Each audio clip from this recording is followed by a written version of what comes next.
Yep. Hey, Anthony Melchiori. Great to see you. I'm going to take the physical challenge. Yeah, baby. I'm Anthony. Welcome to No Vacancy Live. That's my friend Glenn. You're watching the #1 show in hospitality.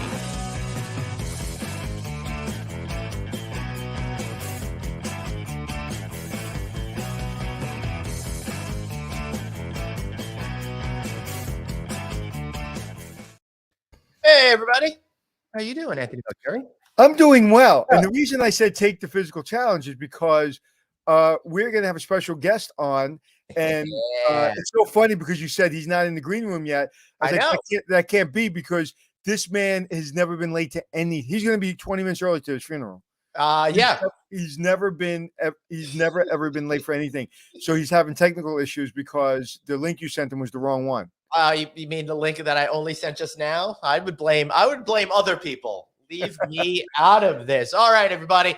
Before we get started, I want to share the good news. My cat came back, so I'm very excited about that. I found George. So bring me, give us the details. I know you all want to follow the cat saga over here, but I went out into the garage because I was dealing with the trash and all of that kind of stuff, and I heard a little meow meow, and I saw him hanging out in the back of the garage, all freaked out.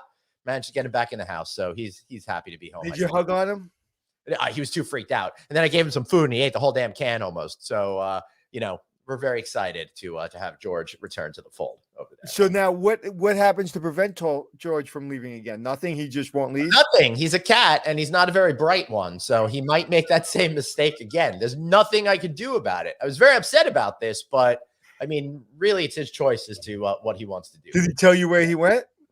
I asked him, but he just kept looking at me all weird and crazy eyed. So I don't know. Meanwhile, one thing I did talk to George about is George said to me, Glenn, I'm interested in investing in a hotel. And I said, well, why don't you talk to the good folks over at Radisson Hotels America? Because they've got great brands to invest in. They got Radisson Red, Radisson Blue. They've got Country Inns and Suites. And of course, the mothership brand Radisson.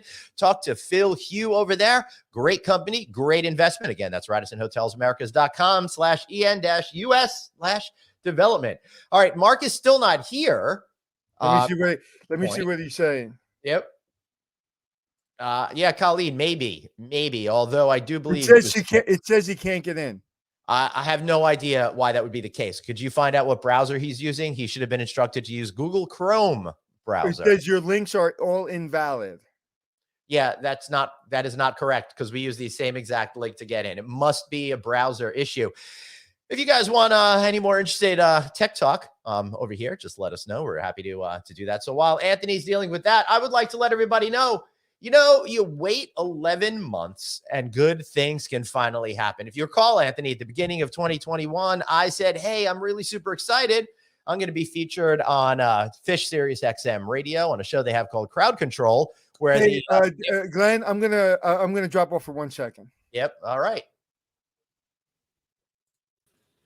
Hey, Suzanne, why don't you talk to me for a little while? Let me tell you this story over here while they're getting this all figured out. All right. So, Suzanne, this is before you joined us, but last December, I got accepted to do my own show on Sirius XM radio for an hour on the Fish radio there, right? And I picked my favorite songs and I talk a little bit and stuff like that, right? So I submitted it on January 11th. Never heard from them again. Tried to get in touch with them. No respect. Nothing for poor little old Glenn man over here. I don't know. That's the way the world is working. Maybe they're like, Glenn, you've got 4 cats. You don't really deserve to be on Crowd Control. Well, I got an email yesterday. Apparently my show's airing tonight, 7 p.m. Eastern time, Sirius XM channel 29. So I'm super excited about doing that. Exciting. It'll be on Saturday at noon as well. Saturday the 18th at noon. Now, if y'all are listening to it, remember I recorded it a year ago, so I might have said some stuff in there that will now look completely old, outdated, and irrelevant. So I don't know what to think. So, Suzanne, you excited if we get today's guest on to have him on the show? I am so excited. I wore my holiday attire with as many food items that I could do that was like unwrapped. Yeah. Oh, baby. All right, we got to put. Yeah. Well, I love that pun. We got him backstage. As soon as he gets set, we will bring him on. I'm super excited about this. Somebody I really respect from television. Mr. Marc Summers. How are you, sir? I am beyond stressed. I hate when I'm late for anything. And for the last, let's see, I'm going to tell you how long it's been. 40 minutes I've been trying to get into you guys. I apologize. What was the issue, Mark? Because everybody's dying to find out. They're like, what's going on? Was it a browser issue? That was my prediction. Well, I have Chrome. I tried Chrome, and every time I would hit that link, it would say, whoops, no such thing here. So Please bizarre. download StreamYard.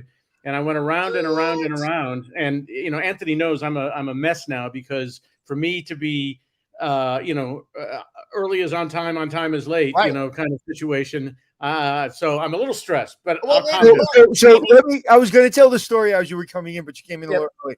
So the first time I met Mark, first of all, it's wonderful to see you, my friend. I miss you. The first time I met Mark was we were pitching the show, and somebody said, well, Marc Summers' production company is interested in taking a look at it and talking to you. And literally, I freaked out. I was like, what? Okay. So we were meeting at the Algonquin, which to me is my home turf. So I'll know I'm comfortable. And I didn't know he was a hotelier. He's a real hotelier. He loves hotels. So I get there. I think our meeting was, I'm going to say 9. Okay. It was like 8:39. No, it was earlier than 9, because I was like, oh, earlier than 9? It was 8:30. I get there at probably 10 after 8, which I'm like, okay, I'm 20 minutes early. So I see from the back of his head, I said, I think that's Marc Summers. So I walk in, I'm like, holy shit, he's earlier than me. And I sit down, and I was like, oh, I'm so sorry to keep you waiting. He goes, that's okay, you're early. No, you didn't say you're early. He's like, no, I was here. I've been here for a half hour. I'm like, but our meeting wasn't until 8:30. And then you said to me, early is on time is late, and late is unacceptable. Exactly. And I say that all the time. So when I asked Glenn, it was 12 o'clock. I said, where's Glenn? So I figured they told you to come on at 12:15, but you'd still be in the green room knowing you. So yes, it is very, very unusual for you to be late. So maybe we could use this as inspiration for the next show that you produce. Maybe it could be on finding your Zen self in stressful situations. I think so. Oh my God. And you don't need any introduction, but what people don't understand, I'll give you. I was on a plane the other day, and there's I watch documentaries all the time. So I'm watching a documentary. What is it called? Orange Years. Orange what?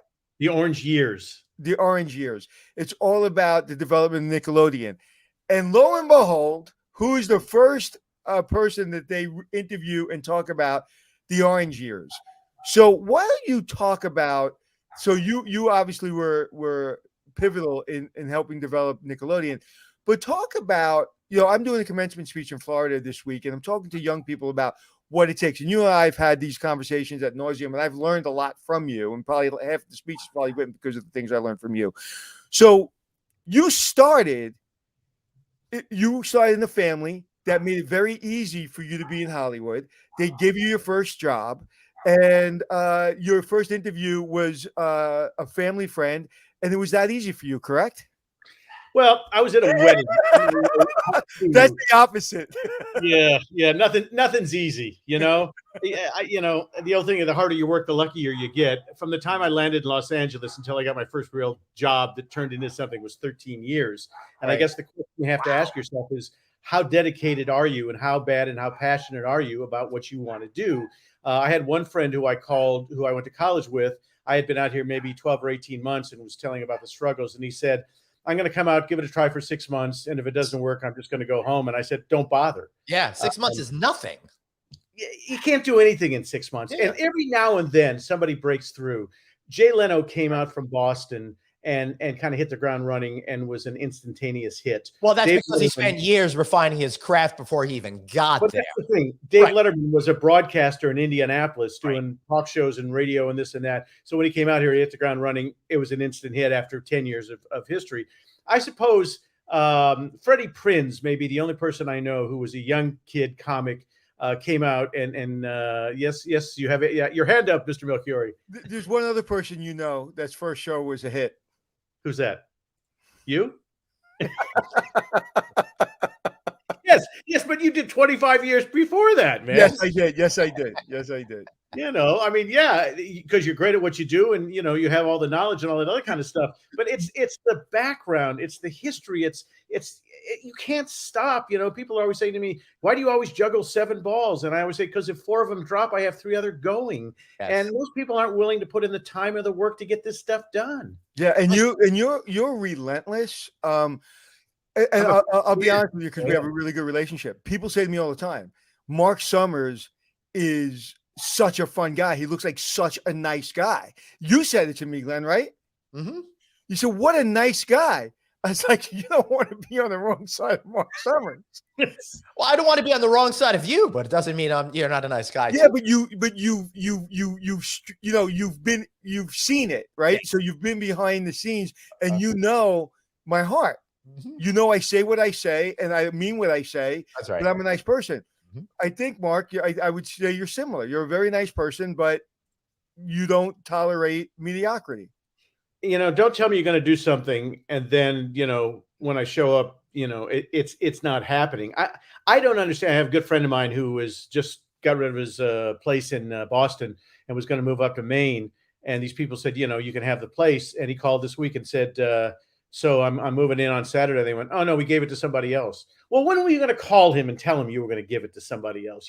People just don't think. People point to COVID for everything now. Well, because of COVID is the first sentence ahead of everything today. You didn't get your delivery because of COVID. The doctor can't see you because of COVID. You can't do anything because of COVID. It's BS, man. I used to have this sign above my 7th grade shop class at Mr. Cubitt's class, and it said, work your plan and plan your work. Right. You got to do that, but you can't depend on people. And that's what you have to learn. Even though somebody says they're going to do something, don't buy into it. Right. Until it's actually done. And when people, a lot of times, Mark, I feel like they have good intentions sometimes, but they just don't even get to it.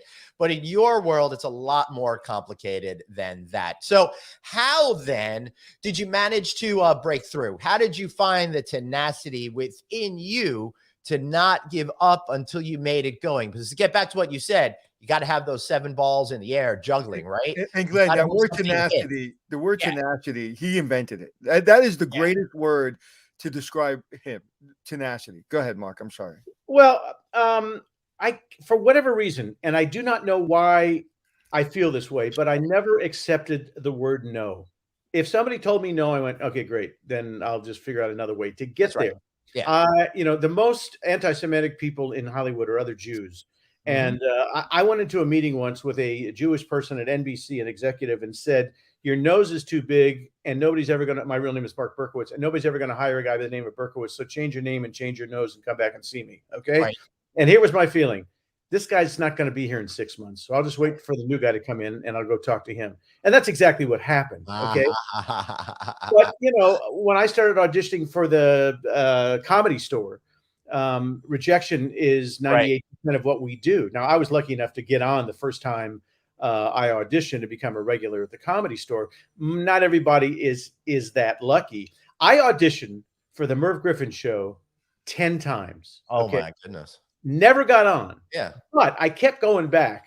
And this horrible producer used to make me go into his office and do my act in front of him and not react. And one day, while I'm in the middle of doing my act in his office, the phone rings and he starts talking on the phone while I'm doing my act. Okay. And the question becomes, what kept me going? Yeah. I guess I wanted it so bad. Do you remember that guy's name by chance? I'm just trying to remember the guy. Is his name Jeffrey? No, it's not Jeffrey. The reason I know is because I write a book with an older guy. He's in his 70s, and he was a producer on Merv Griffin. Oh, really? Yeah. This guy must be. But if you could do me a favor, Mark, if you can go back, one of my favorite stories is the story of you trying out for Double Dare. Like it came down to so talk about that. I think that's a great story.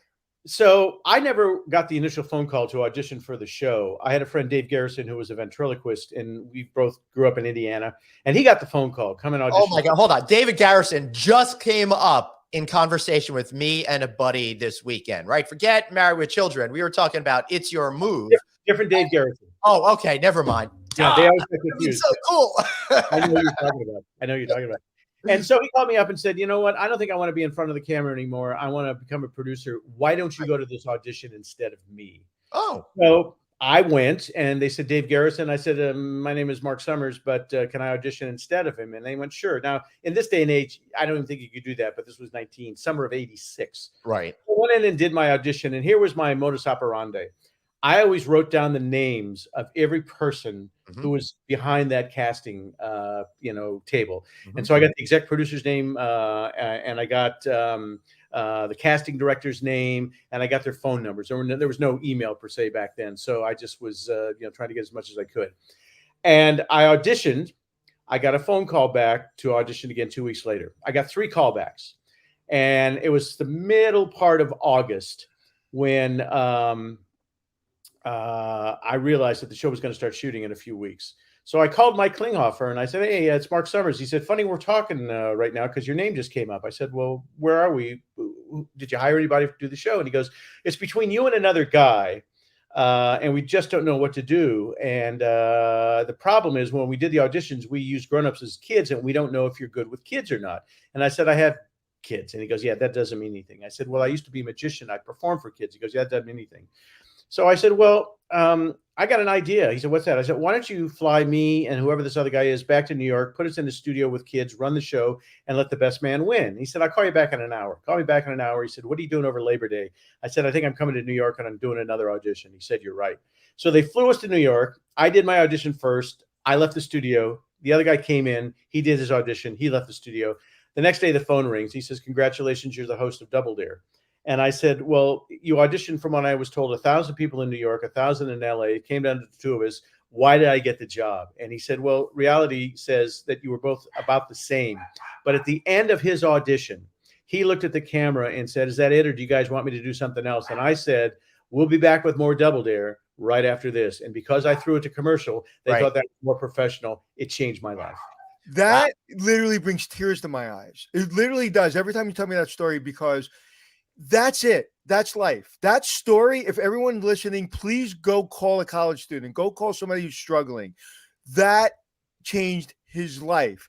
You know, there's a moment, the moment I met Leo Rossi because he dropped a script, and that changed my life. You and I stayed friends for a very, very long time. And that's changed my life because you give me a lot of good advice. Those are the moments. It's not the moment that you're really thinking about. It's not the moment or all the preparation that you've done. It's that either you got it or you don't. And that said, you got it. Well, also, Anthony, keep in mind that, I weaned myself on game shows from the time I was 6 years old. I would sit myself in front of the TV, and I used to watch Bob Barker as well as many other people. And I always knew that when you were done with something on a show, you threw it to commercial. So my instincts kicked in and said, we're done. Let's go to commercial. And so I didn't have to think about it. Why did you just say at the end of the thing, and don't forget to spay and neuter your pets? You got the job right that moment. Did you know Freddie Prinze? I want to go back to Freddie Prinze because I was always intrigued by him. I started at the Comedy Store in '76, and Freddie was there before me. And so, no, I did not. So did you get to meet Mitzi? Oh, I knew Mitzi very well. I went to her funeral for God's sake. Hold on. Mitzi Shore was the owner of the Comedy Store. You might know her as the mother of Pauly Shore, was famous on MTV way back in the day around this period. And I listen to Joe Rogan all the time, right? Some of his shows I know people don't like, and I shut those off, the ones I don't agree with. But regardless, I'm a big Joe Rogan fan, and he talked about probably about a year ago about being named a regular at the Comedy Store. So when you just said I was named as a regular at the Comedy Store, that's a throwaway to me. I don't know what that means until I listened to Joe Rogan. Joe Rogan was a champion jiu-jitsu. He made $100 million being a podcaster. He was on Double Dare, not Double Dare. He was on that show. What was that show? Wishes he was on Double Dare. What was that show? Reality show. Anyway, he's been on a lot of shows. He's been on sitcoms and all that. Fear Factor. So he's made his money. He's been very successful. He bawled like a baby when he talks about Mitzi Shore and being called a regular.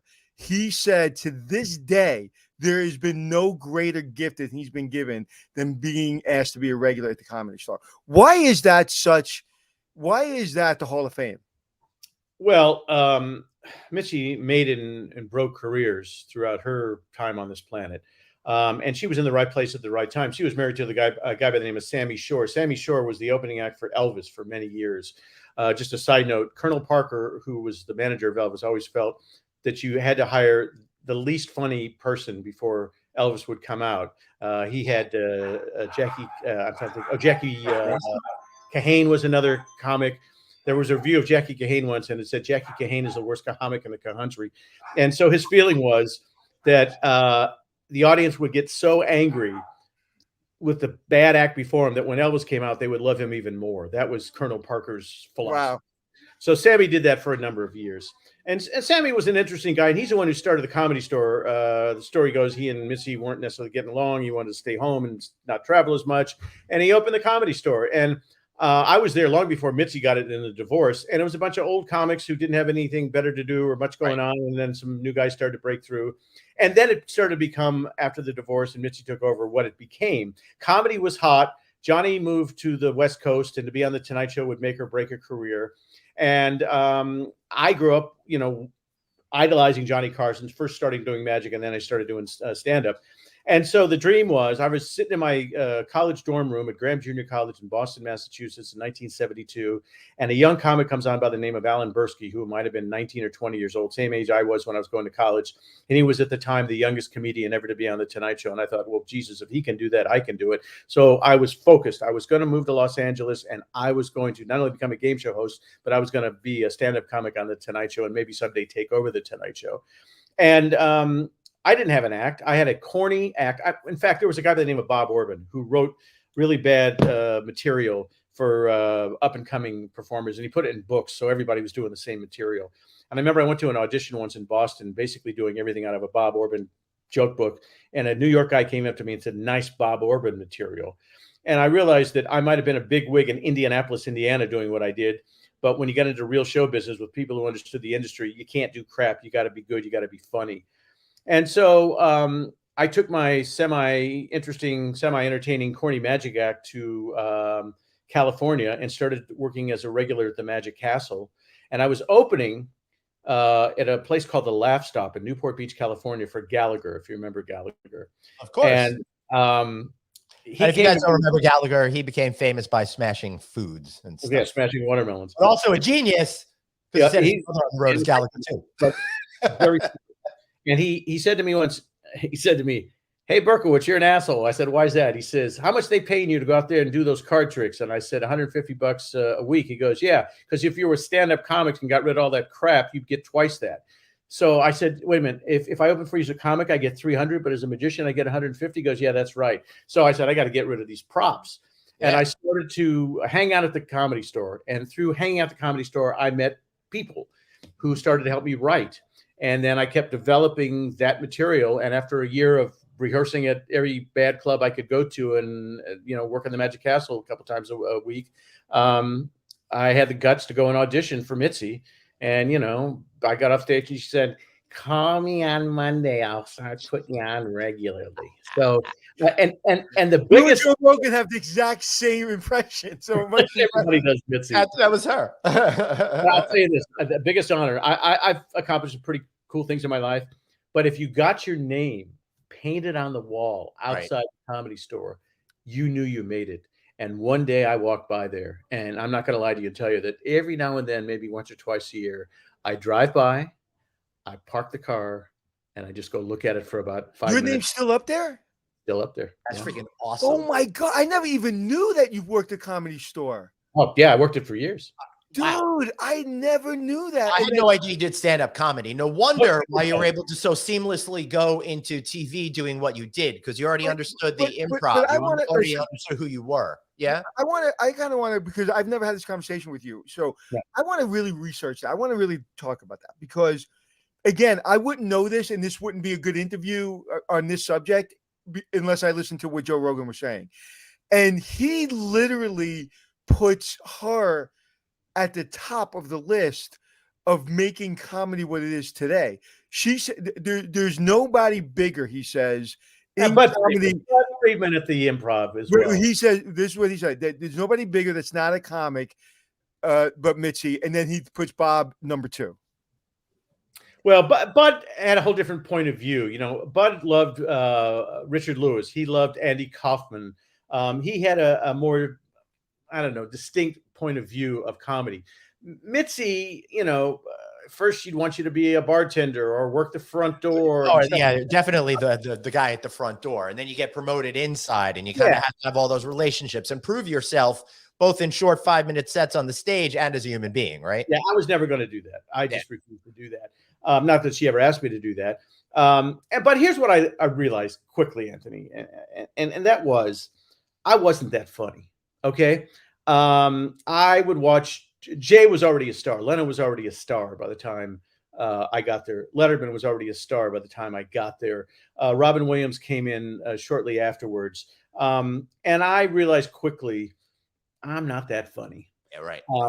But here's what I am. I'm good at being Marc Summers. And so maybe I should pursue the hosting thing instead of the stand-up comic thing. And here's the other thing I'm going to tell you. In order to get a job, at least in my industry, you got to lie. Okay. For instance, I was a page on Price is Right, on Mary Tyler Moore, on All in the Family, on Good Times. I have endless stories I could tell you about all those things. But I loved going to the Mary Tyler Moore show and the Bob Newhart show when I was working as a page, because there was a man by the name of Lorenzo Music who did the best music. He was but he also he also produced a whole lot of stuff as well, right? And he was also Carlton the doorman on Rhoda. Yes. And so I went into his office because I had huge gonads and said to him, "You do the most amazing warm-up. I've been a page for the last 9 months and nobody's funnier than you." And I said to him, God knows why, I do warm-ups. He goes, "Really? What shows have you worked on?" So I started naming shows that I had never worked on in my entire life. And he said to me, "Well, I can't do these all the time. Why don't you give me your phone number? And if I can't do one, I'll call you." Okay, here's my phone number. That's awesome. The next week, Lorenzo calls me and says, "We're doing a show called Doc. It stars Barnard Hughes, who's a Broadway actor. Can you do it for me?" Sure. Now I am. How do you figure out how to do it then? Well, I had no idea. I had never done a warm-up in my entire life. So I start writing down notes and pages and gathering magic tricks. And I went out and did my first warm-up.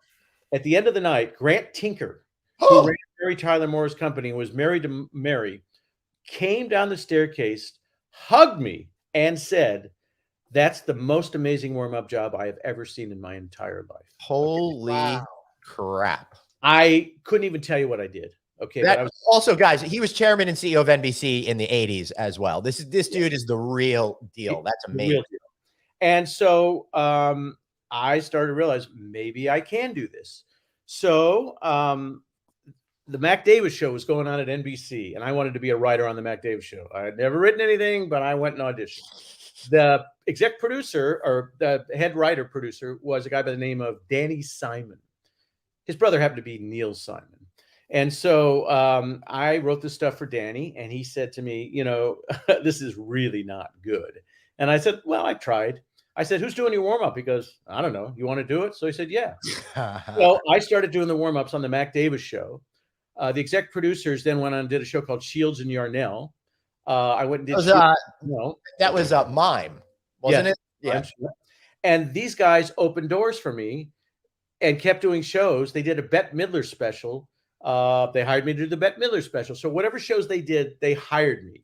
I started to get this reputation. And I'll tell you, this is a really gutsy move, Anthony. You're going to love this story. So I was sort of an extra on the TV show Soap season 1.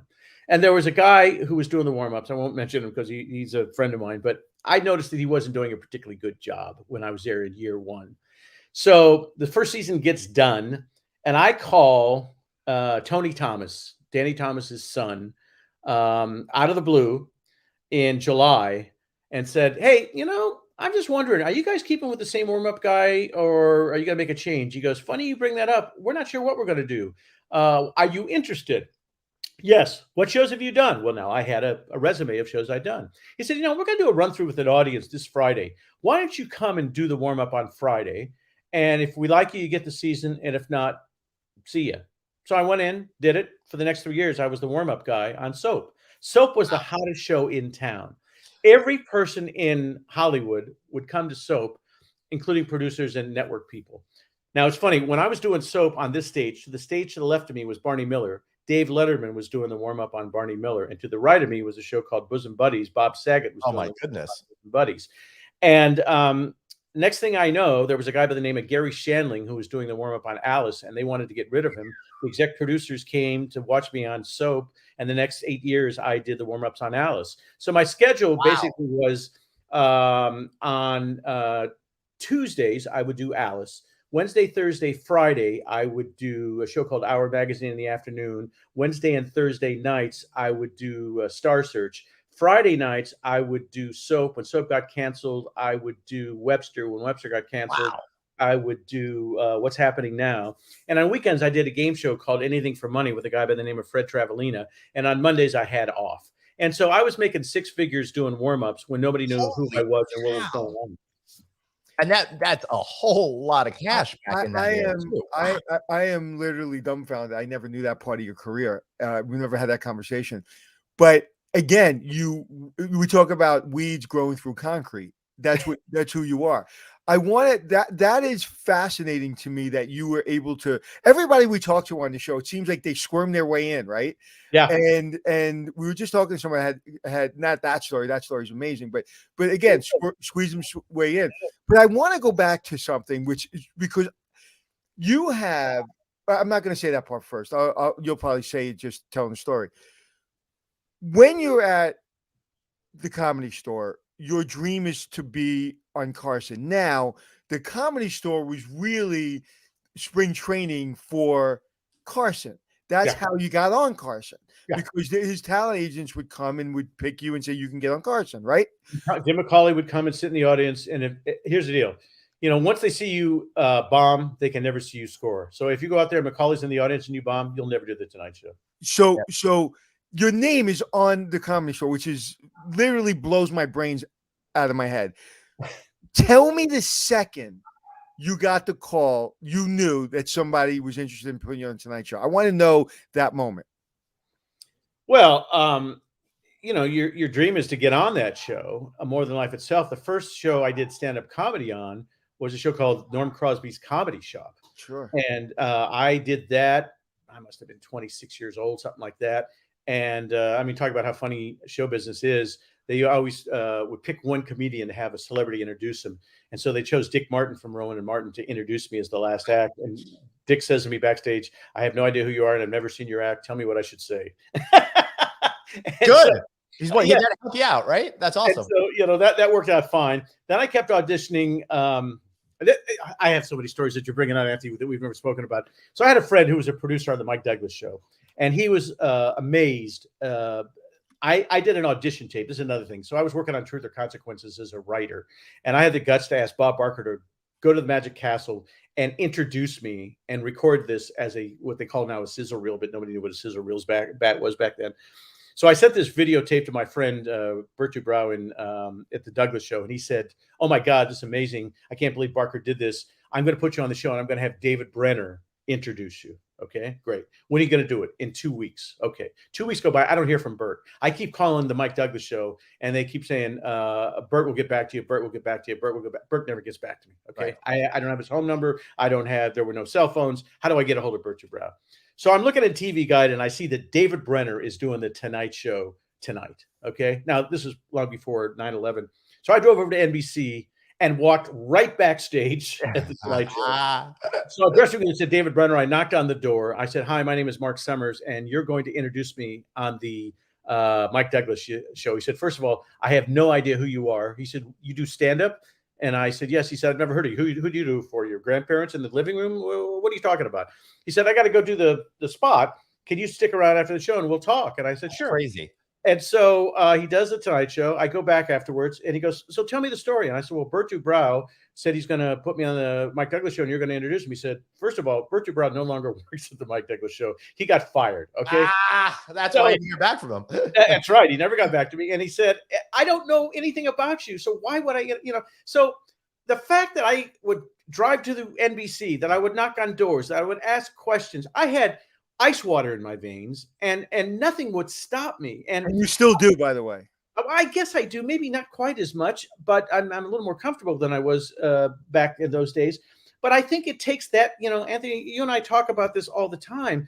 You're either cut from that cloth or you're not.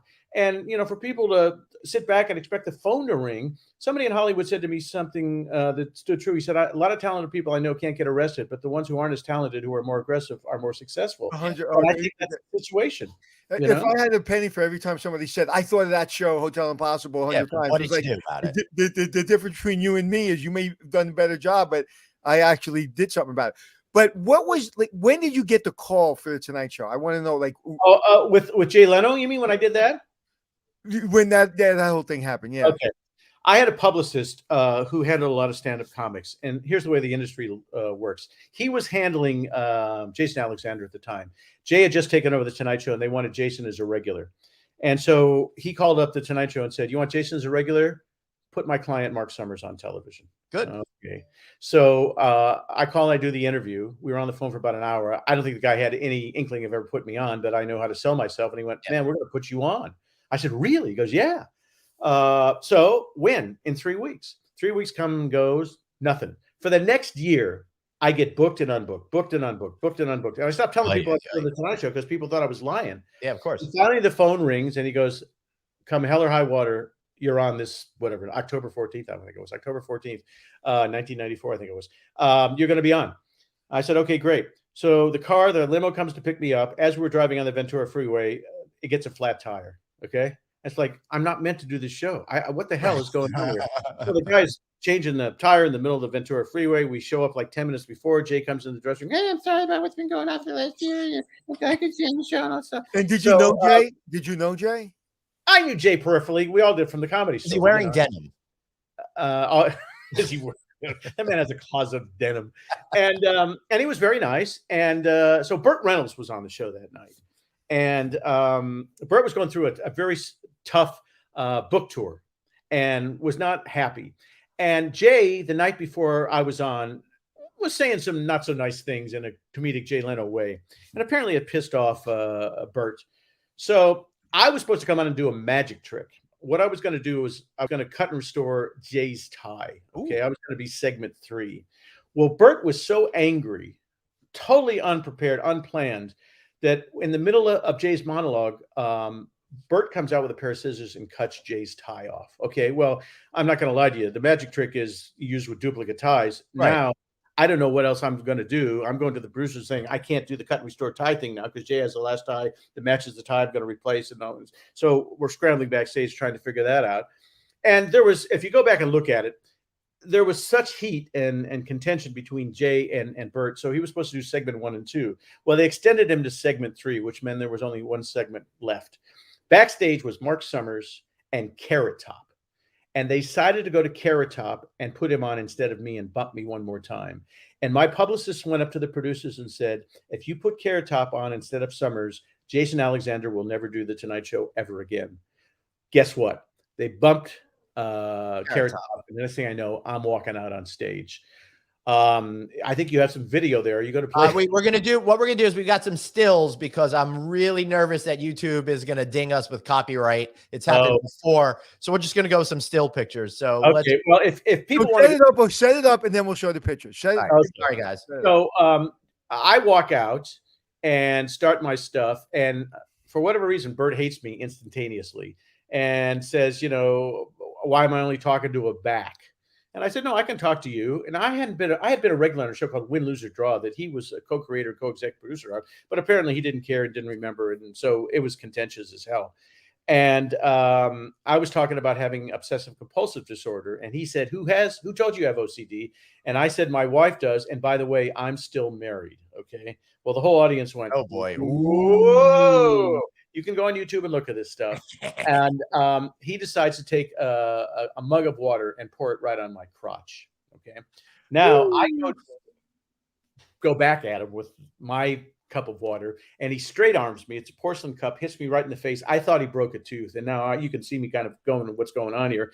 And Jay says, welcome to late night TV, Mark. And next thing I know, pies come out and it turns into a pie fight. Up to that point, Dave Letterman had beaten the Tonight Show and Jay Leno every night. The night I was on was the first night that Jay tied Dave. Okay. Dave never talked to me after that. Whole other story. But because he's a strange man. And but a lot of people have accused that of being set up, and it was not set up. One. I'm not. As I always say, I'm not that good of an actor. You know, once I was on a plane with, I digress for 2 seconds, with Don Rickles, and there's a classic Don Rickles thing where Don comes out and there's these Japanese women giving Johnny a massage, and it seemed all spontaneous. And I said to him, "Let me ask you a question. Was that spontaneous?" He goes, "No. Johnny called me that afternoon and said, want to have some fun." That was a total setup thing. I didn't realize that until many years after the fact. Ours was total reality. People say to me, "Where'd the pies come from?" Well, because Jay wasn't beating Dave, they were willing to try anything, and they wanted a pie thing to happen. And Jay said, "No, I don't want to do that kind of television." So when people say, "Well, where did the pies come from?" Well, they were backstage as props, and then Jay put the kibosh on it. So it was timing. It was. Were they going to do pies with you and Bert? Yes, he wanted to do something with me and Pies and Bert, and Jay said, "No, I don't want to do that." Before you guys pushed each other and started the fight. Right. And, the next day Jay calls me and goes, "Hey, what was going on between you and Bert?" And I said, "Look, man, I looked at Bert as a heckler at the Comedy Store. I've been waiting to get on the Tonight Show my entire life. I wasn't going to let this a-hole screw it up for me. So that's why we were going, toe to toe. And I understand why you don't want to show it, but if anybody wants to just Google Marc Summers, Burt Reynolds Tonight Show, you'll see what I'm I put the link up for everybody to watch. It comes up in the top 10 late night show great moments consistently. and in some lists it's number 1. And it's funny. You were on Tonight Show once, you have probably the highest rated show, and it's in everybody's memory. You were on the Comedy Store years and years ago. Your name is on the billboard. Nickelodeon, you are the beginning of Nickelodeon, and you to this day are Nickelodeon. People still connect you back to that show. Then you go on and you do a show called, as a producer, Restaurant Impossible, which is one of the biggest shows. It's like, do you ever do anything that's small? Well, I've been lucky, Unwrapped, certainly between me and Emerald, people think back in the day, and by the way, there would be no forward without Emerald. But people think back in the day that Emerald was number 1 all the time. I was number 1. I was Guy Fieri before Guy Fieri. Unwrapped was number 1 show, for many years. And still, by the way, trends every night on Discovery Plus. That's pretty cool. Yeah, shows that I had all these years later. How much fun is that looking back? It's crazy. It's absolutely crazy. So anyway, it's been a fun career. It still beats working. And I just turned the big 7-0. I still feel like I'm 27, and I'm still playing and dabbling, and you and I go out to breakfast, lunch, and dinner. We talk, we still plan, we have fun. There's me and Mr. Spielberg. That was the opening day of Nickelodeon Studios. Nicest man in the world, by the way. That's pretty cool. Wow, that's Steven Spielberg. That is so cool. Yeah, Nickelodeon Studios was at the Florida Universal theme park for a while there, a good 10, 15 years when they opened. Yeah. I think they opened in 1989, give or take. I think when we opened, let's see, we did, I think it was 1990, I think is when we 1990. All right, cool. Yeah, and that's now you talked about Unwrapped is one of my favorite shows ever. Everybody I speak to, it's one of those shows everyone says it's my favorite shows, but nobody talks about it. It's like when you mention it, everyone's like, "Oh my God, that's my favorite show." But it's like one of those secret things. Like we just watch it because it's that good. To me, like before Guy Fieri with his show, it was kind of like that show. Like you just watched it and you watched it all the time. You had it on in the background, and it was always. And I always told you, I think you're the best host by far on television. Not because you're my friend, because I think it's the truth. But I want to go back to something obscure that really means nothing, but I just want to clarify it in my head. Yep. I remember when Burt Reynolds did that show, Win, Lose, or Draw, but he produced it with the host who died young. What was his name? Was that Bert Convy? Oh, Bert Convy. He died of a brain tumor. He was awesome. Yeah, he was married to who? I have no idea. I think he was married to Convy. Anyway, I remember when they got the show, and I was fascinated that you were even involved in that show. You warmed up that show. That show lasted for a long time. Then he died of brain for a short time. Yeah, he was only 57. Yeah, he was also very nice guy. He was a very sweet man. Yeah, he seemed. So, okay, I'm going to boil it down for you, Mark. One moment outside of meeting me, the moment that changed, outside of the moment where you got on Double Dare, what was the moment that you would say, because, again, my moment's Leo Rossi. At the Lucerne Hotel lobby, his script falls. I say, hello, sir. Can I help you? He helps me get my movie, helps me get my TV show, helps me get introduced to you. He changed my life. That was my moment. What was your moment? I'm going to say something because I've had so many bizarre moments. At one point, Merv Griffin was doing an hour with Bob Hope. And at the end of the hour, he said to Bob, out of all the people who worked in the industry, and you've worked with everybody from, you name it, vaudeville, movies, television, theater, if you had to point to one person who made a difference in your life, who would it be? And Bob went, and he said, me. I was the one who motivated all this stuff. Mhm. And so I can't think of one incident. I've met some fascinating people, the way Irvine and I got together, he kept chasing me and, we did dinner, we did restaurant, we did a lot of that stuff. It's been a lot of timing. It's been a lot of right place, a lot of right time. But I think because I've been so damn tenacious and I keep putting myself in situations where opportunities for some reason come to me, that I'm kind of responsible for whatever success I've had. Yes, I've crossed paths with many people and those people have opened doors, but then after those doors are open, it's up to me to make sure the door stays open and I become successful through that. And you've said that to me because I've had some concerns about making sure that the people that help me, that I'm really loyal, which I am. And you were like, the first person you have to thank is yourself. There's a thing on TikTok that says, I want to thank me. I want to thank me for getting up in the morning. I want to thank me for showing up. I want to thank me for all the hard work. I want to thank me for really bringing it. And I was like, when I saw that, I was like, that's right. Like because I'm always the person, this more, I'm always thanking people. I'm always appreciative. Like even the podcast, the reason it's blown up is because of Glenn and everybody around us that helps us. I'm always the first person to push it away from me and on somebody else. But when I really sit and I'm quiet, I feel the same way. It's like, I put myself in those positions. Right. My opening line when I lecture to colleges or, the chicken dinner events that I do is nobody woke up this morning today and said, I got to go get Marc Summers a job. Right. And I think that that's the case. Nobody cares about me. Nobody gets up today and goes, gee, what can I do for Marc Summers? I'm responsible for my own success, my own happiness, and people call me all the time and go, I don't know what to do. I'm depressed. I'm this and that. And so I'm more than happy to listen to what your problems are. But we are all responsible for our own happiness. Now, that's right. Do you need help? I'm going to be the first to tell you that during COVID, I've gone through major depression. And I've been working with a psychologist because I needed to figure out how to get out of this funk that I was in. I've never been in a global pandemic. You guys know I lived on planes, trains, and automobiles. Yeah. And all of a sudden to be home for 2 years and do nothing, it was a shock to my system. I got on my first airplane last week to shoot a piece for Food Network in Austin, Texas. Was I a nervous wreck? Absolutely. But I went on a Wednesday and came back on a Thursday and we did it. And so it's opened the door for me to finally get my rear end out. But, I've been planning a vacation to Europe. We've been planning it and it got canceled twice due to COVID. And we were planning, it's about 6 couples and we got on a conference call the other day and I opened up by saying, hey, I don't think life is going to get any better than this. Okay. This thing's going to be around forever.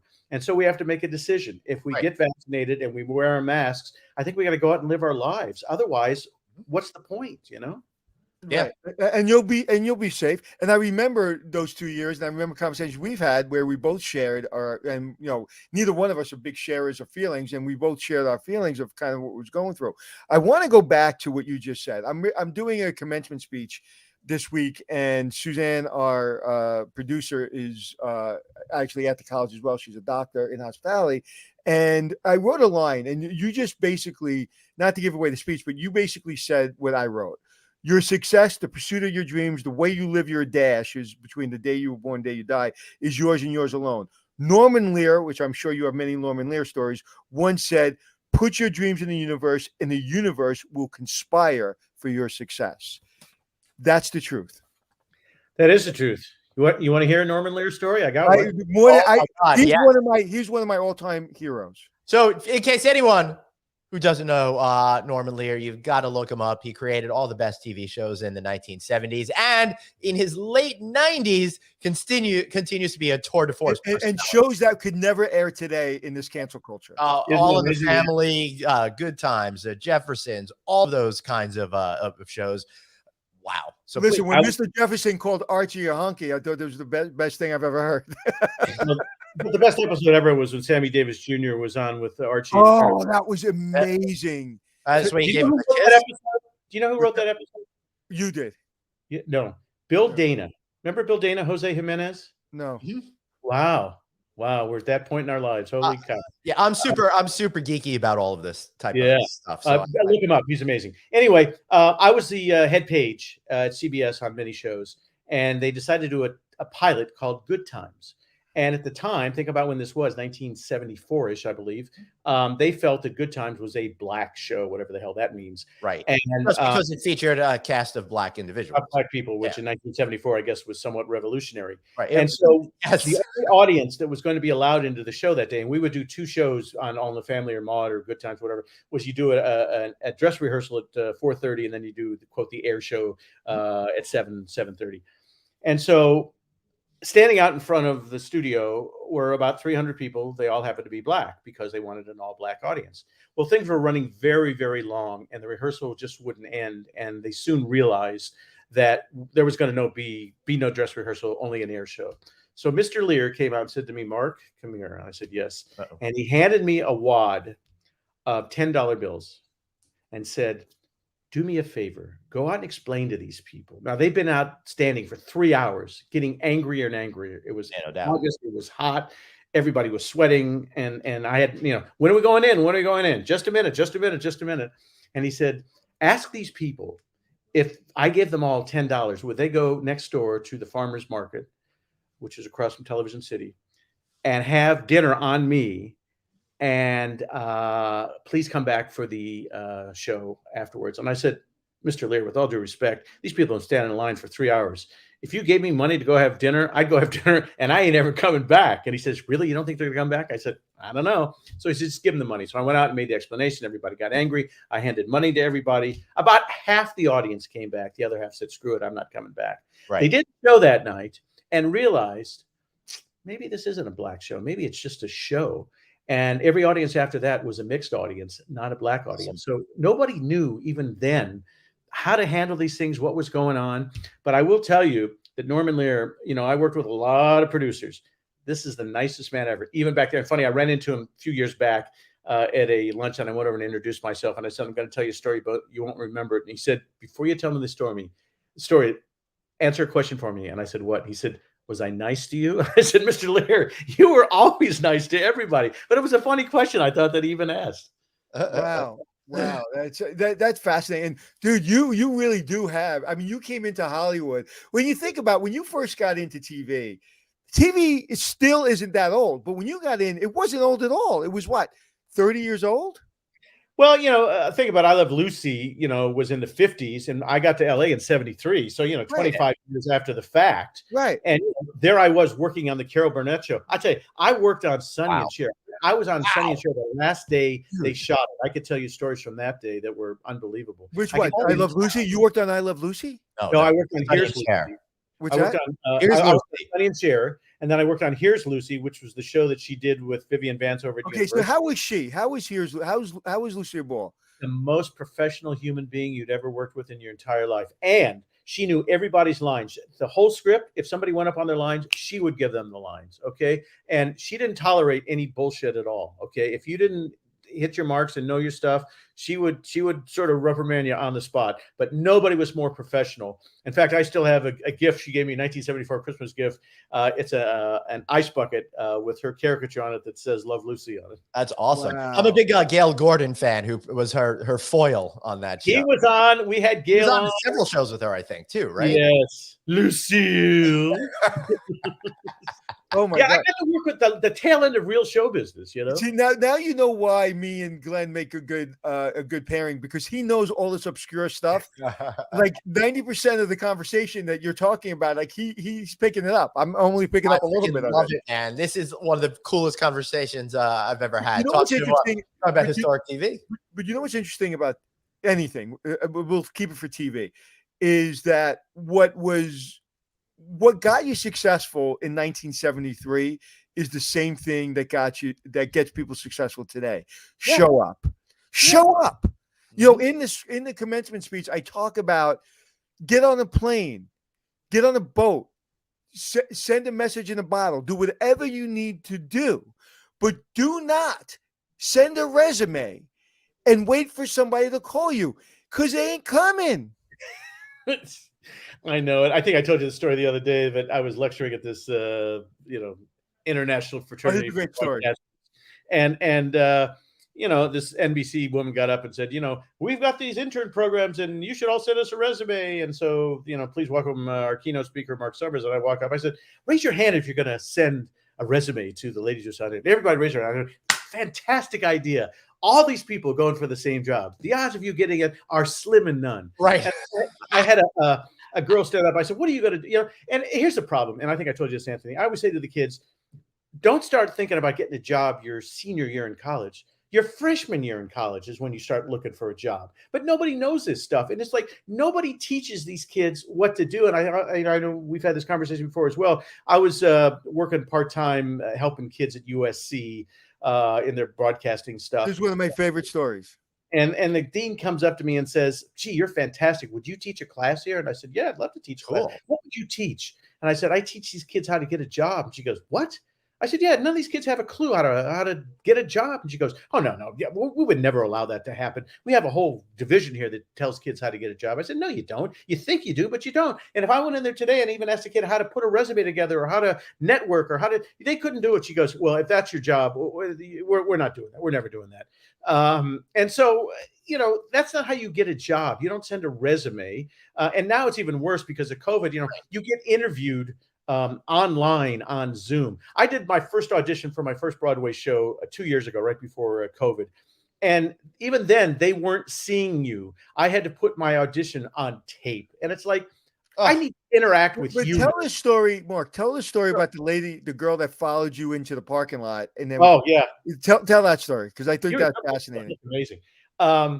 And so I always talk about the fact that, you've got to think of another way to get to people. You need to be smarter than the average bear. You need to be one step ahead of everybody else if you're going to be successful. So I got done with my speech and I get surrounded by, 1,000 kids, and they all want to talk to me. And here's my card and here's my phone number. Call me and can we interact and yada, yada, yada. And finally, one of the people in charge of the event said, do you want to get out of here? And I said, yeah. So they start to escort me out to my car, and sort of walking parallel with me is this girl. And I keep looking over to her, and I finally said, excuse me, can I help you? And she said, this was her line, I want to be your bitch. And I said, what do you mean? She said, well, you said I got to come up with another way to get to people. So I'm telling you, I'll go wherever you are. I'll do whatever you do. I want to learn from you. I want to figure out how you do what you do. And will you educate me? So I said, well, what do you want to do? And she said, well, I don't work on television. So I said, give me your phone number and your email address, and I'll get in touch with you. And I did. And she flew out to Philadelphia when I was producing Dinner Impossible and spent like a month with us on her dime. And I gave her carte blanche. She sat in meetings, pitch meetings, let her suggest stuff. And she learned as we did. It's sad. I don't remember her name, and she never stayed in touch with me. I wish she did. But I can pretty much guarantee you that this girl is successful because she was willing, out of those, let's pretend there's 10,000 kids who came to that event. She was the only one who figured out how to get to me and stand out. And that's what you got to do. You got to stand out. Right. And I'm going to talk about something I normally don't talk about, but when you and I, we couldn't make it work. I was hoping that you would do Hotel Impossible.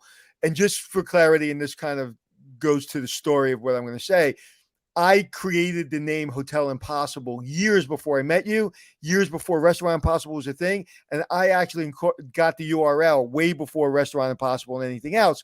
So I've been wanting to do Hotel Impossible for a long time. we meet for whatever reason. We couldn't do the deal because of your side, whatever it was. But we stayed in touch. And I remember finally I get picked up the show. We're about to go do it.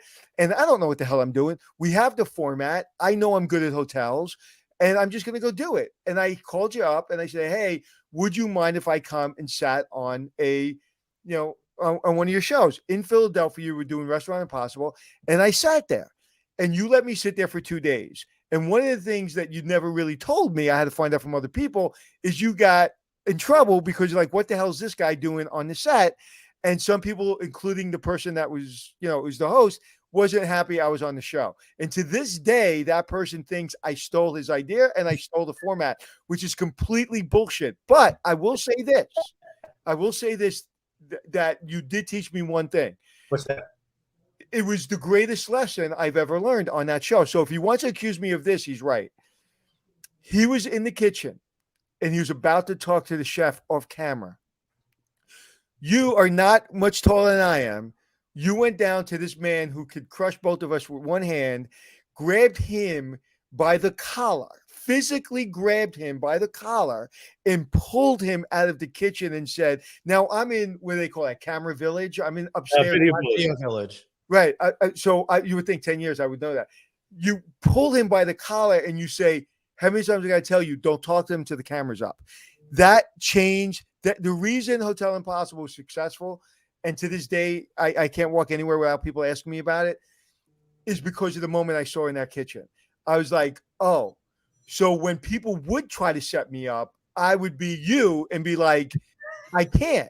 I'm not allowed until the camera goes up. I literally would let the producers go through hoops to make sure I never saw the owners, saw the hotel. If I saw an owner or a hotel, a producer was getting on a plane back home.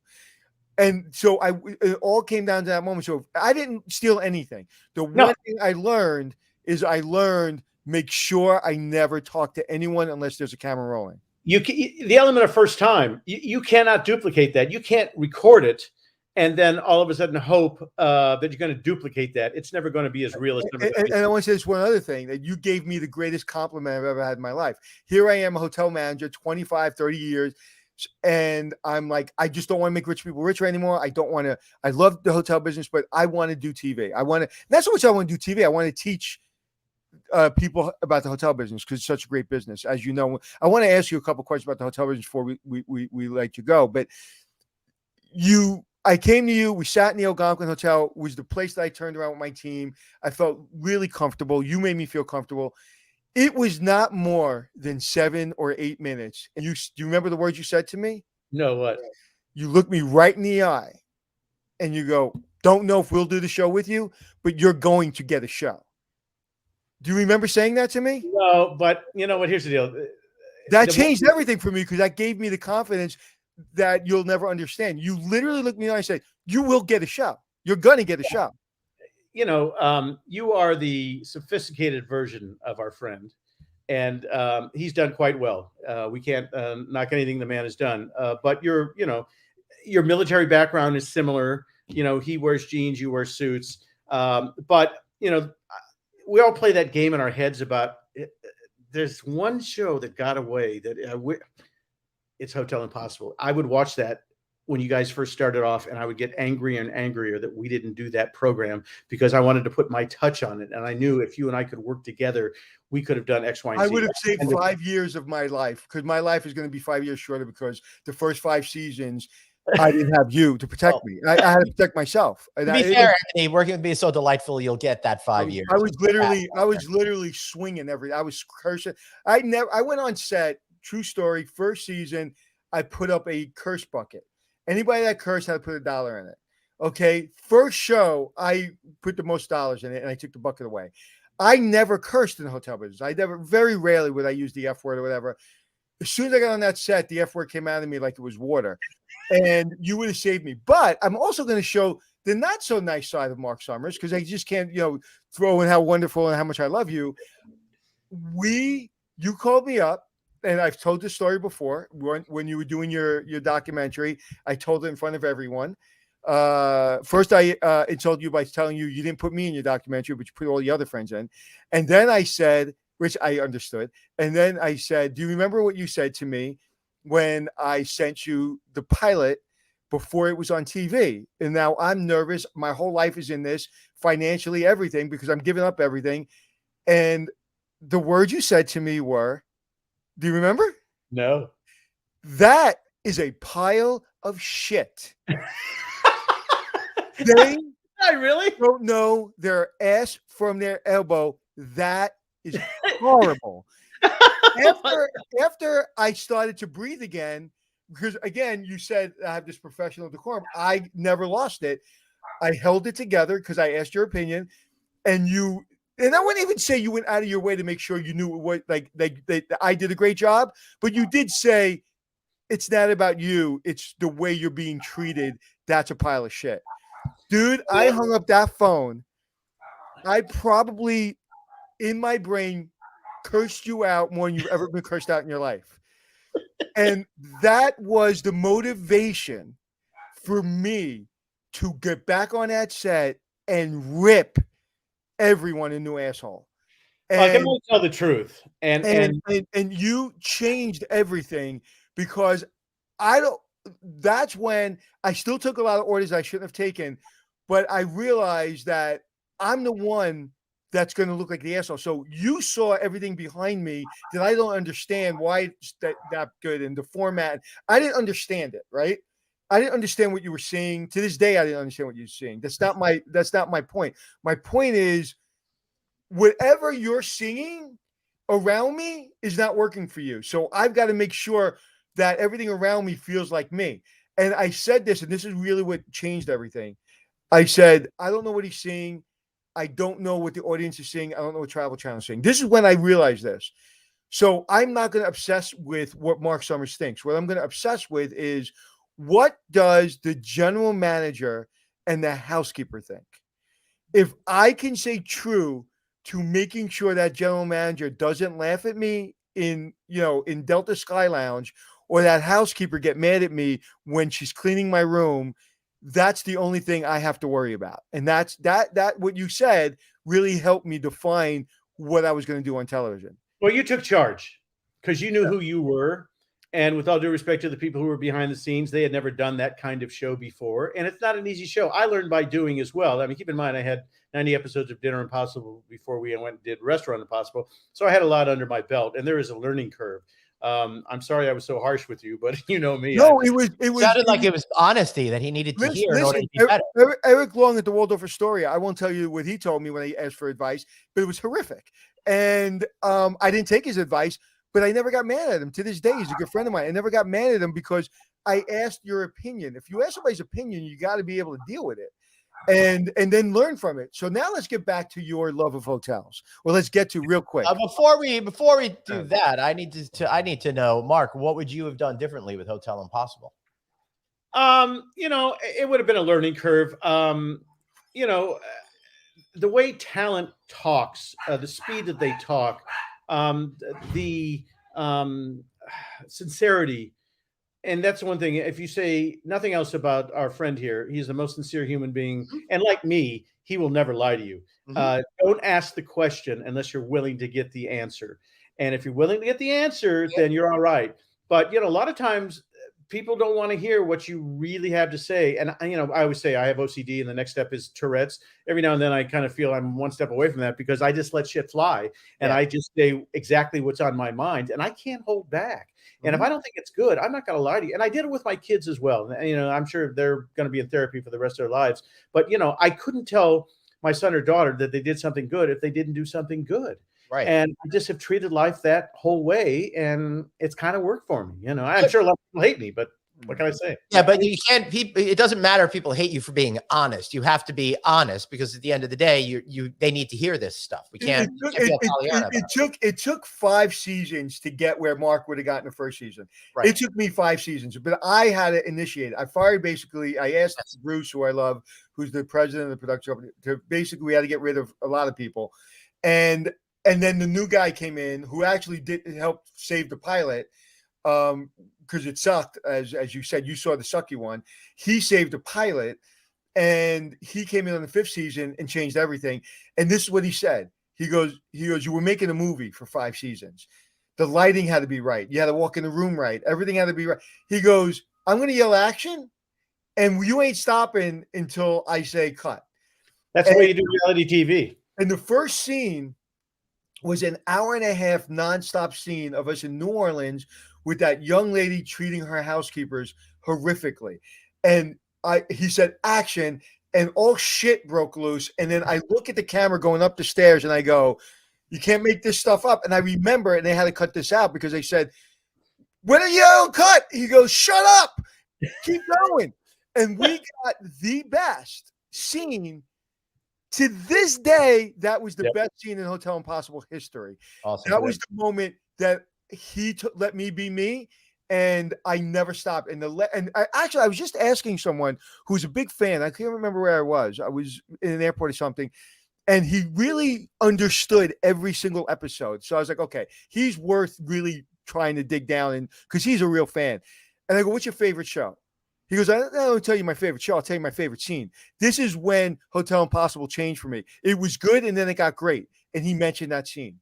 The 5th season, first episode, New Orleans. He goes, that is when I saw everything change for you. You would have done that first scene. You would have done the first episode. The casting is always so important. You can't, I never did anything fake on reality TV. Everything that happened was real. Nothing was set up. You did the same thing. That's why it's good. That's why I have a hard time. Fucking hard. Well, yeah. But that's why I have a hard time working in this kind of world today, because the networks want to fake everything, and I can't do it. First of all, there's nothing better than the truth. Why are you making up crap? And so, look, what's the number one to this day stands up as in top 10 most great moments in Tonight Show history. Right? It's you and Burt Reynolds almost beating the shit out of each other. And whenever animals pooped on Johnny. So real quick, Glenn, I'm going to tell you a story of how me and Mark realized how much he loves hotels. So he was saying, and you may not remember this, you were saying to me, hey, I know you're the hotel guy. You know everything in the hotel business. Yeah. But you don't know this hotel. And he goes, it's on the Upper West Side. And it's a beautiful hotel. It is literally lights out. It is this little tucked away hotel no one knows about. He goes, but the only mistake they make is that and I'll let you tell that. I'll let you tell the mistake, but I'll tell you what. So what he says to me, he says, but it's my favorite hotel. It's the only place I go to. And I know what's coming. He goes, it's called the Lucerne. Lucerne. Lucerne was the first hotel I was the general manager at. and I love that place. So every time I would do The View, I've been a regular on The View since 1999. That would be the hotel they would put me on. But I called Anthony. I said, there's only one thing that drives me crazy. They hang the towels above the toilet. So when you flush the toilet, all the stuff flies up and hits the towels. Who thought of that? and I said to him, I said, I thought of everything for that hotel with my team. I never thought of that. And that was an interesting moment. But that hotel was the reason you stayed there is because it comes down to my wanting to be concierge. Columbia and ABC. Long story short, I'm not a salesperson, but I will get things done when it's impossible, right? And the young lady Laura, who's the sales manager, couldn't close the ABC deal. Now, on the Upper West Side at the time, all you had was ABC in Columbia.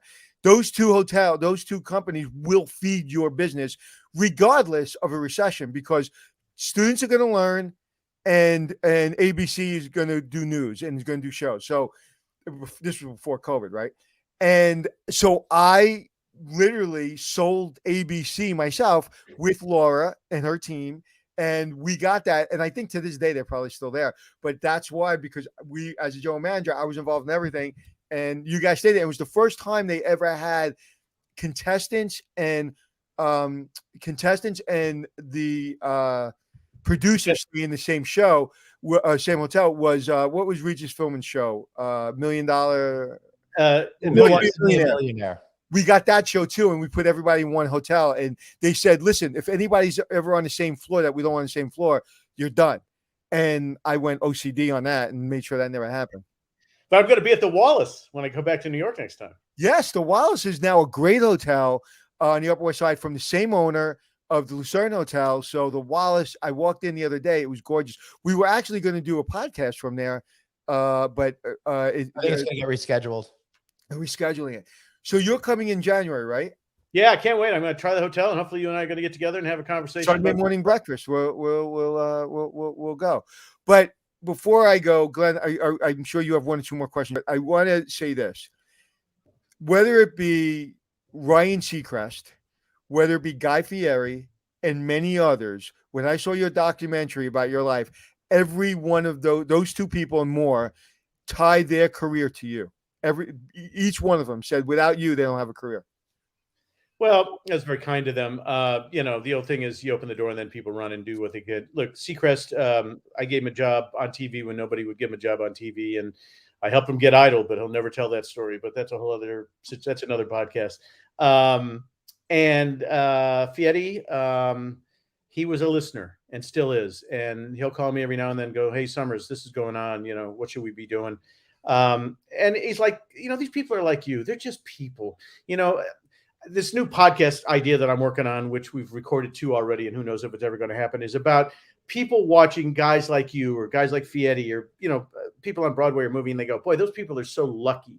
And the reality of it is, it ain't luck. It's working your ass off. And, the harder you work, the luckier you get. Yep. And so the whole point of my podcast will be overcoming obstacles. And once you want to go to where you're going and you hit that wall, what makes you either stop or jump over the wall and become successful? And I did a great recording the other day, not because I was great, it was because my guest was great. Anthony Ramos. Anthony Ramos is kicking ass and taking names right now. He is doing the new Transformers movie. He did In the Heights. He was in Hamilton.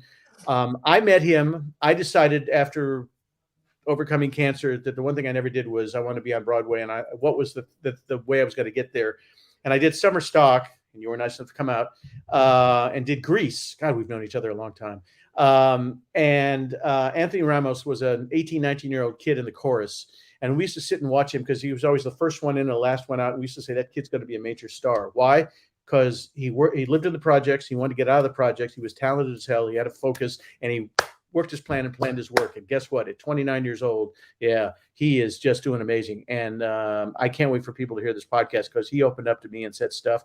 And besides being talented, as those of a particular persuasion, he's a real mensch. He did something for me. And this, I get touched every time I do it. I was touring doing Double Dare on the road right before COVID. We closed again. We did 70 shows in 18 months. And I go to the Long Island show that night, and who's in the audience but Anthony? Anthony came out by himself. I didn't even know. I was living somewhere in Manhattan, took cars, trains, and automobiles to get there. Comes backstage, doesn't just come in and say, hey, nice job, Mark, or whatever. He sits there for an hour and talks to me about the show and life and his family. And he says to me, how's your cancer? And I said, I got a little repercussion. I'm back on chemo, one thing after another. He says, come here. And he gathered everybody who was in my dressing room. We held hands, and it was like a prayer session. He like preached off the top of his head and sounded like, a 60-year-old, guy who's been doing this forever. And I talked about that on this podcast. It was such an emotional thing for me that A, he even cared, and B, that he was able to do that. And I've never had anybody do that before. And that was a magical moment in my life that somebody actually did that. So, it's the weird things, the friendships, and the fact that a 29-year-old guy could be friends with a 70-year-old guy. I had dinner the other night with my friend who was writing a new Broadway show, Drew Gasparini. He is doing, why can't I think of the show with the karate and all that stuff? Doggone it. And he's 33. And half my friends are half my age. And right. I find it fascinating to me, as my wife finds fascinating to me, that what do these young people see in our relationship? And I don't know, I'm very childlike, I'm very immature, but for some reason I have these bizarre relationships with people half my age, and it keeps me young, by the way. That's awesome. Karate Kid. Birth of the Dragon or Karate Kid? Is that- Doing Karate Kid. He said doing the music for Karate Kid. Which So- comes out so Broadway next year. Can I give it a little insight? Yeah. Why people are fascinated by you and want to be your friend? One, you make us feel like the most important person in your life. Because when I sit with you, I still have those moments like, does he know who I am? I'm only Anthony Mark. Like I'm like I can't give you anything. I can't help you. And like when someone can't help you and you're still their friend, tells you there's a real friendship. Number one, and number two, your curiosity is insane. Yeah. Your curiosity is number one of anybody I've ever met. I'd say there's another person I know whose curiosity is pretty good too at an older age. He's my age, more my age, but your curiosity is second to none. And you're like, what happened? Like you're that kid. It's like, what? Okay, what do you mean I can't move that curtain? Why? Just tell me why. All right, I won't move it, but just tell me why. Give me a good reason why. And when you give me the good reason, I kind of have that a little bit too. When you give me the good reason, have that.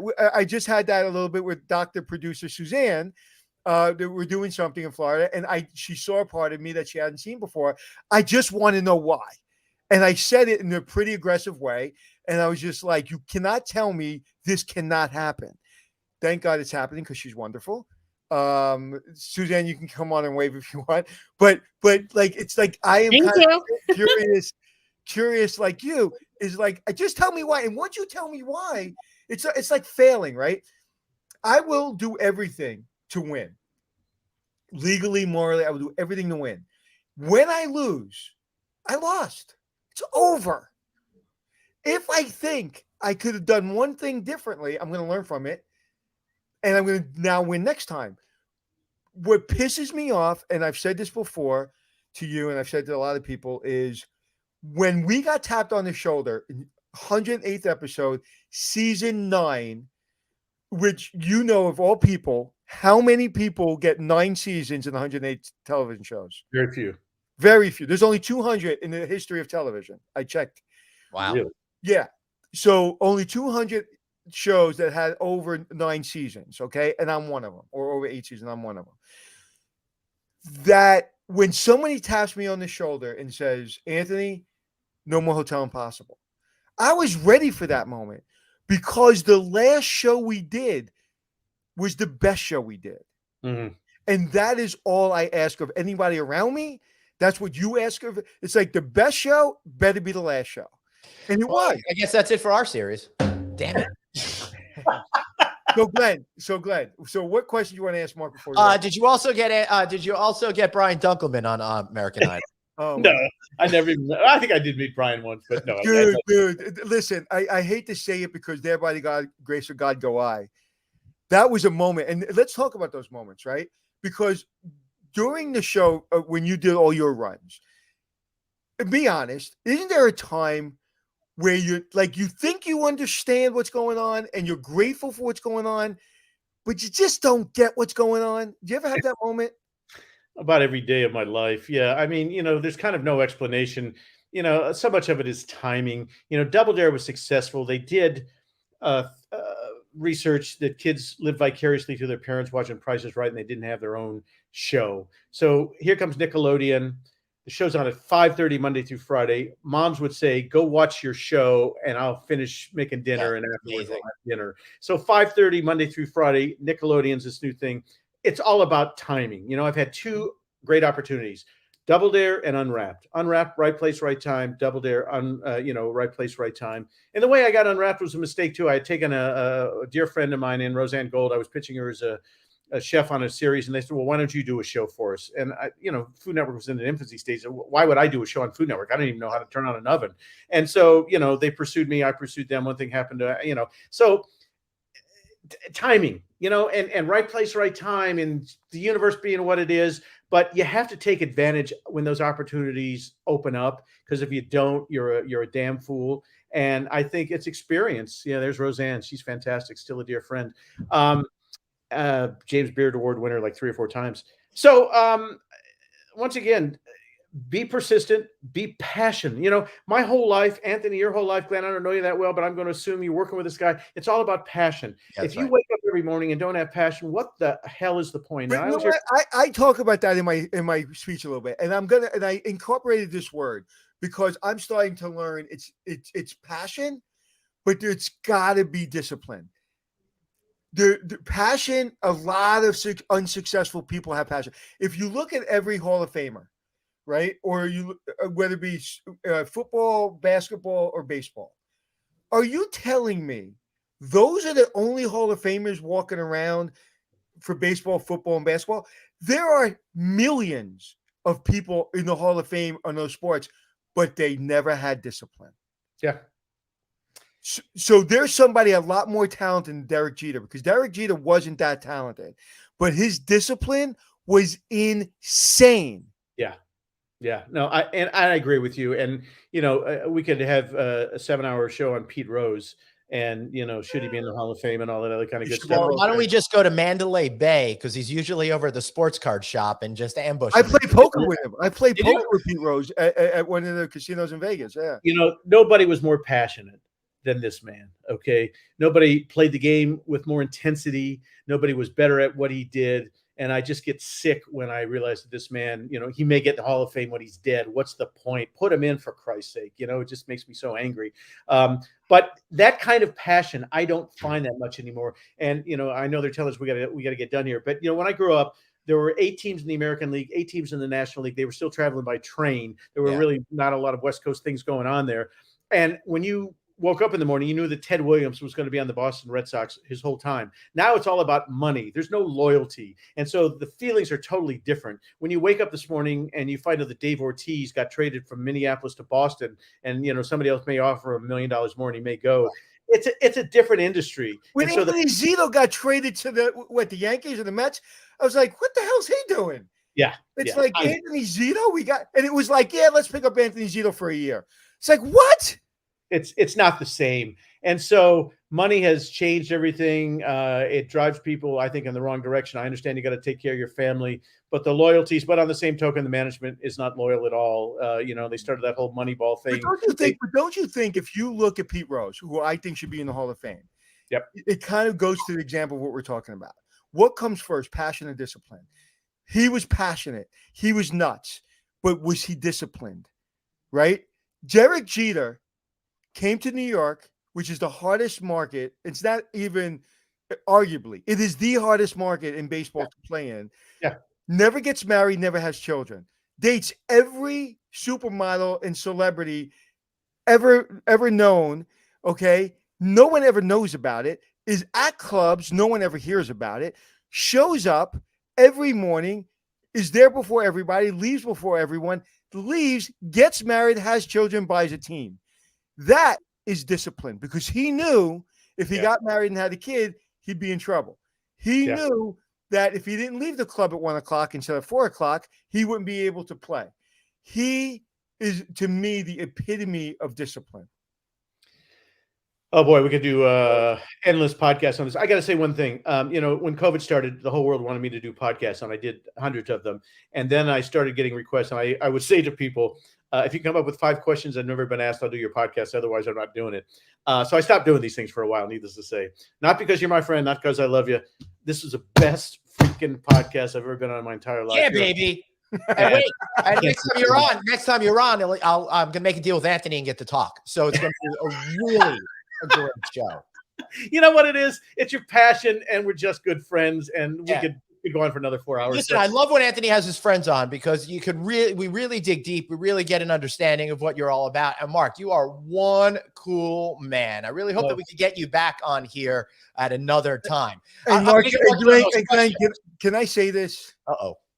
And I don't mean this. I just like Glenn always wanted to do a game show, right? Tell him about your aspirations. I too grew up watching all of those game shows and something like that, right? And I'm like, there's nothing I would like more than to do a game show. I would love to be able to say, and we'll be right back after this commercial break.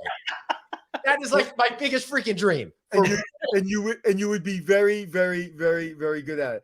But Mark, to talk about podcasts, Glenn, tell him when you did your first podcast. You're gonna fall off your seat. I guess we're talking about 11, 12 years ago. Really? Yeah. You knew what it was. Yeah, I started getting into them really early. I thought they were really cool. And quite frankly, I got tired of writing articles because I was like, hospitality journalism and stuff. So I'm like, I gotta take advantage of this. I don't want to write anymore. And I wound up doing over 100 shows at this old job I had before I started this business 6 years ago in 2 weeks. So Well, that's why you're so damn good, man. You just, thanks, man. know. I really appreciate that. We're well over 500 episodes, and I think we just hit 550 of No Vacancy Live here every day, Monday through Thursday, noon time Eastern. And he found it, and he found the secret to me. And this is going to sound funny, and it's going to sound like a throwaway comment, and it's not. It's not. And you know me, and he knows me, and so you know this is true. We made a deal, and the deal was this simple: I do nothing. I show up 3 minutes before the podcast, and I show up, and I stay a few minutes after, and I am my few minutes is generous. And my responsibilities are done. I will buy you dinner every place we go for the rest of your life, and I will stay true to my word, no matter how busy I am or what I'm doing. I will show up for you. I will be here. I promise. And it's worked. All right, Anthony's taking off tomorrow and Thursday, just so everybody. However, when my friend here decides, and the reason I don't feel guilty anymore is because he is obsessed with all their fans are obsessed with them.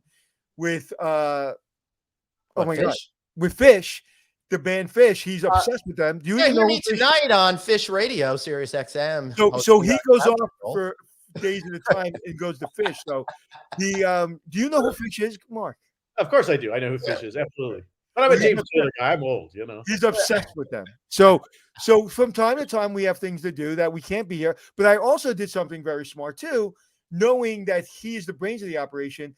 When I'm not around, I thought good luck, but I'll take break. He can do the show without me. But when he is not on, I will not do the show without him. Because then I have to work, and I refuse to work. Didn't Fish break up, I thought? That was 2003 or 4. They're a little drug issue, but they got back together in 2009. Have been playing ever since. I've actually been to 7 shows so far this year, and I got 2 more. So I'm excited. No, but the problem was my friends double dared me to go. So. But Mark, I was offered, or Glenn was he was moderating a panel for high-end designers in the hotel business at the Barclay Intercontinental Hotel, which they've done a really beautiful job of renovating it. I said, hey, we're going to do the podcast. Let's do it live. Since you're there, I'm home, so let me just drive in and go.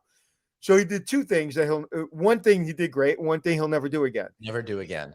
Okay. Now a lot of people know me, right? A lot of people know me. I'm not as famous as a lot of people think I am. Just like, I'm sure I can mention Marc Summers in probably not your name, but a lot of people's name, they won't know. Well, high-end designers in the hotel business don't necessarily know who I am. So he comes in, as soon as I walk in, he goes, oh, ladies and gentlemen, Anthony Mercuri. One person clapped. Okay.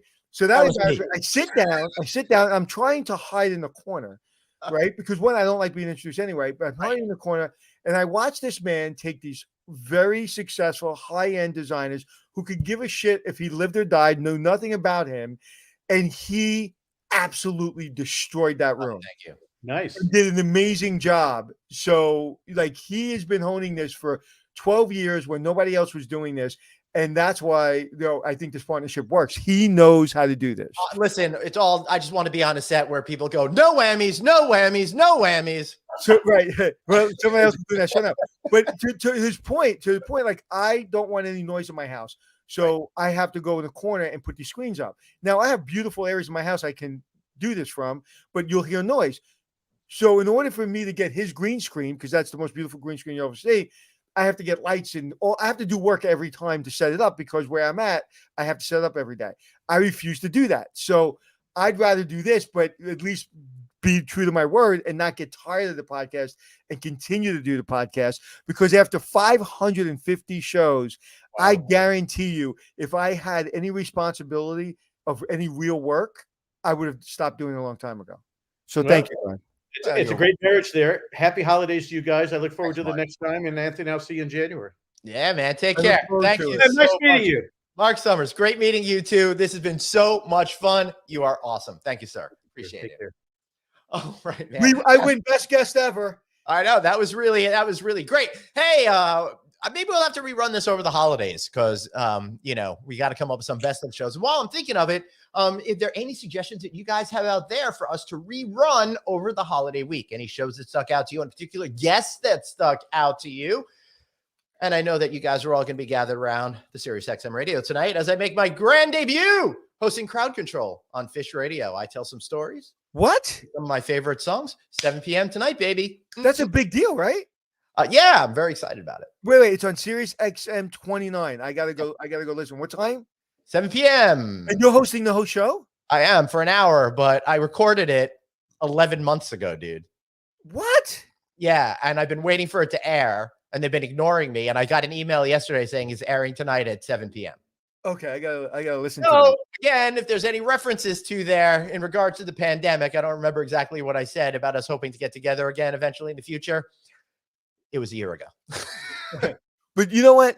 I want to kind of just take a second because I got to run too. I'm sure you got to run and Suzanne's got to run. But and Suzanne, you can pop on. Yeah, Suzanne, if you need, if you need to go on the world's longest show, I mean, you could just take off. It is the world's longest show today, and I do. I have lots of things that Anthony's making me do, so I've got to go. You got to get out of here. I love Anthony's you going all. to continue to beat Joe Rogan. See you later. No, but what's interesting to go ahead, bye, Suzanne. What's interesting to me, I hope people take this away from listening to Mark. The man just turned 70. Who has more energy? Yeah. Me, right. you, or Mark? Oh, it has to be him because I'm exhausted right about now. He is, but dude, I've seen him, and I can't tell you every story, but the man gets in the room. Yep. He will not be denied. Period. End of story. Is he still here? Is he still listening? He's to me? gone. Right. He will not be denied. He's undeniable. You may not like him sometimes because he will get in your face and get in the room.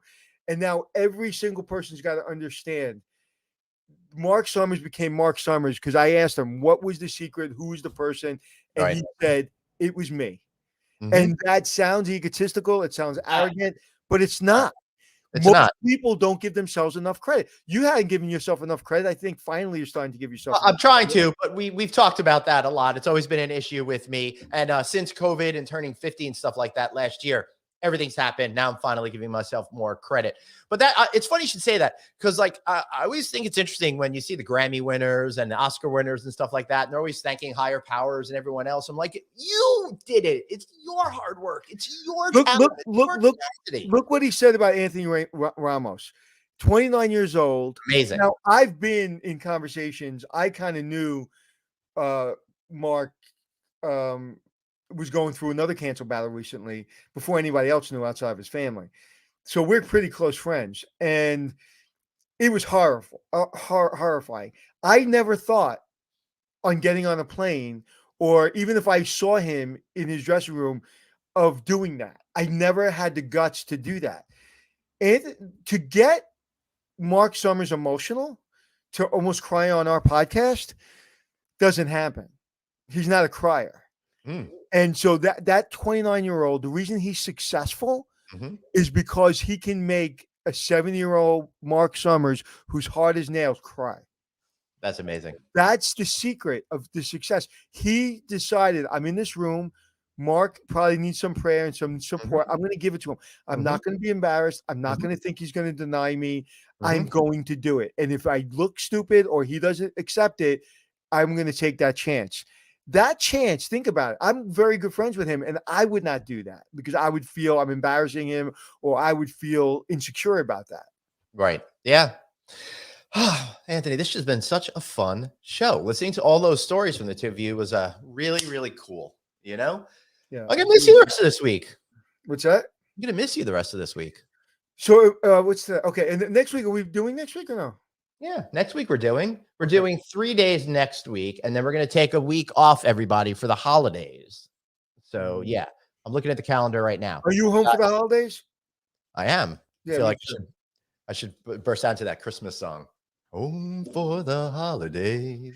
All right, guys. One last tip. If you like Mark's stories about the early days of comedy clubs from the 1970s, Showtime had a great show on for 2 seasons called "I'm Dying Up Here," and it kind of takes place at a place that's sort of supposed to be the Comedy Store takes place at a place called Goldie's with a strong female owner who is Mitzi Shore and all the comedians that came through there. So check out the show. It's very interesting about how all of that worked. Of course, there's a lot of drama and drugs and all that. They did a documentary about it recently. Yes, also on Showtime, a 5-part series all about the evolution of comedy from that club. And I think it was not great. I think it was good, but I haven't seen it. I wanted more. Like I got more out of a 1 hour Joe Rogan talking about it. Yeah. Like when he was Marc Summers' name is on the Comedy Store. That's insane. I had no idea he had anything to do with stand-up comedy until he said so on this show. But it's on the Comedy Store with Mitzi, who's crazy. Yeah. She was a crazy person. And that he probably wasn't that great. Listen, I love Joe Rogan. I love a lot of his podcasts, but he's not a great comedian. He's not the best comedian I've ever heard. I'll listen to Sebastian any day. Yeah. But that he grinds every day. He grinds and grinds and grinds and grinds. That he grinded enough to be a regular and get his name on a Comedy Store. Yeah. Dude, I had no idea. And he was all the age of 29? It's crazy. I think he's maybe even a few years younger than that. Amazing. Absolutely amazing. And then goes on to hang out with Norman Lear. He was there the day Good Times. He was given the $10 to go online to get these people dinner. There's nobody that has more story. Ryan Seacrest, Guy Fieri, Anthony Melchior, everybody. He touched everybody. Unbelievable. Unbelievable. All right. Let's wrap this up in 1 hour and 40 minutes, Anthony. All right, everybody. Thank you so much for being here. What a great show. I'll be back tomorrow. We've got an interesting guest tomorrow who runs a hospitality tech firm, but is also a world-renowned cricket player. And then on Thursday, we got the one and only Bruce Ford talking about the construction pipeline. So that should be a lot of fun. Yeah, you're going to have a tough time topping this one, though. I hate to undersell my own show. Unlike you, I've got to try. So I'll be back tomorrow, everybody. Remember, just like Mark's attitude, you've got one life, so blaze on. And wait, hold on. Listen to our show on audio. Apple Podcasts, iHeartRadio, Stitcher. You know where to go. He's at Anthony Hotels. I'm out traveling land. And just like Marc Summers said, you've got one life, so blaze on and be kind to yourself. I'll see y'all tomorrow.